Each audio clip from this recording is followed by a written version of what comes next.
In today's video, I'm going to teach you how to use Grok 3 for free. Whether you're a beginner or just looking to make the most out of this tool without spending a dime, you're in the right place. So let's dive right into it. First, we need to start with a browser. Open Google, the search engine we all know and love. Once there, in the search bar, simply type Grok. You should see a list of related results, but the one you need will likely be near the top. Keep an eye out for the official Grok website link. It should be pretty noticeable and easy to click on. Once you've made your way to the Grok website, you're all set for the next part of our journey. It's important to familiarize yourself with this interface because this will be our workspace for the tutorial. Here, the goal is to make a prompt.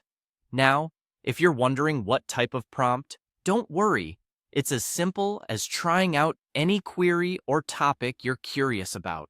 Think about what you want to explore or what insights you seek using Grok. Remember, crafting a clear prompt is key to getting the best results, so feel free to refine it as you go. All right, with your prompt ready to go, you now need to find the Submit button. It's usually right there on the main interface, perhaps slightly below the area where you wrote your prompt. Once you've spotted it, give it a hearty click. Submitting your prompt is akin to pulling the lever or starting the engine. This is where the magic begins, and you'll start getting responses from Grok. That's basically the process. It's straightforward, isn't it? Yet what makes Grok 3 so exciting is the wealth of information and interactive insights you can get just from these simple steps. It's all free and at your fingertips, ready to enhance your understanding or inspire your next big idea. As you explore, feel free to play around with different prompts. Experimentation is part of the learning process, and with Grok, you have all you need to fuel that curiosity. This tool is designed to be user-friendly, so take your time, have fun with it, and enjoy the learning process.